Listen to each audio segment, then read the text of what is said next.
In a popular coffee house not too far away from here, men of the town often gather at the noon hour to discuss news of the day over a cup of their favorite drink.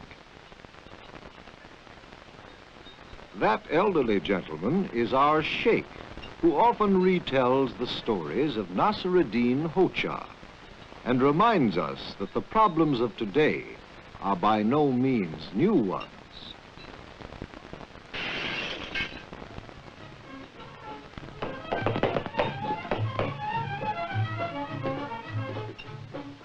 This latest arrival is Hamid, a young man of radical and very definite opinions. Soccer is a stupid game. You've got to be smart to keep from getting banged up. Oh, that explains all your injuries. It's just a waste of time playing with the young men's soccer league. Then why do you play soccer, Hamid, if it does not agree with you? I have my reasons, Effendi.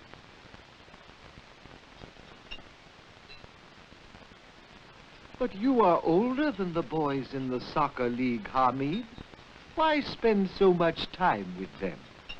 I said I had my reasons.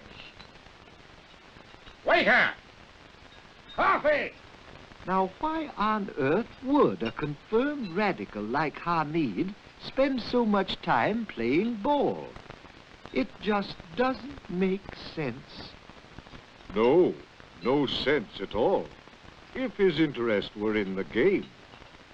But if Hamid wanted to spread his radical ideas among the young ball players... Oh, yes, Effendi. I think I see what you mean. Burhan, let me tell you a story about Nasr-ed-din Hodja that may help you to understand what radicals like Hamid sometimes try to do. The story is called The Hodja Betrayed, and it begins in Nasr-ed-din Hodja's village almost 600 years ago.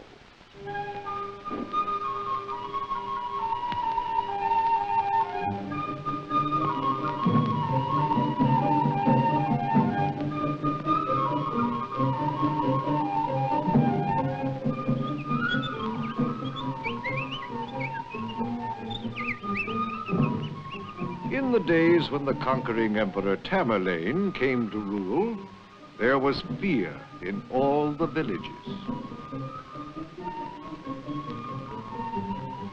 Every morning, when the bright sun lifted the safe, dark blanket of night, the villagers appeared to go about their daily errands just as they had always done. But, never knowing when the Emperor's soldiers might swoop down upon them, they were afraid and worried and nervous. If the good people in Nasr-ed-din's village felt any safer than the residents of other little villages all across the land, it was because, under the Hodja's wise guidance, they had taken certain precautions against sudden and unexpected visits from Emperor Tamerlane's soldiers.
When the alarm had been given that soldiers were coming, the villagers rushed to put their families and valuables in a secret hiding place.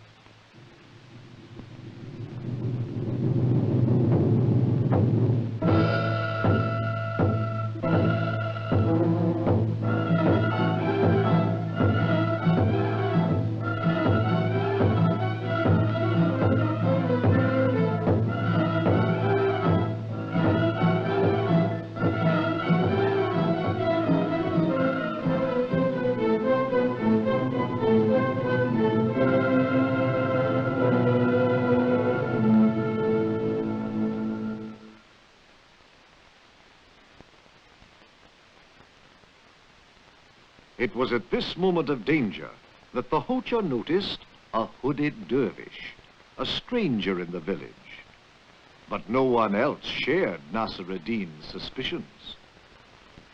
The dervish is helping us, Hodja. Anyone can see that. What more do we need to know about him? And there was no more time to argue.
When it appeared that the emperor's soldiers were leaving and that they were safe now, the Hodja turned to his neighbors.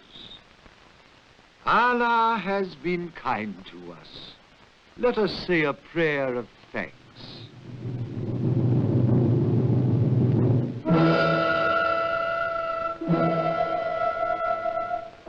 But suddenly, the strange dervish dropped his hood and stood revealed as the dread Emperor Tamerlane himself.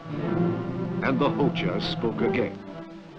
On second thought, we had better say our prayers for the dead. And as the soldiers laid ruin to their village, the Hodja could only draw a grim lesson for his friends. In the future, in time of danger, we will not overlook the identity or loyalty of all amongst us. For where we did not fall to violence, we were easily betrayed. And down through the years, the lesson has come for us today, Burhan.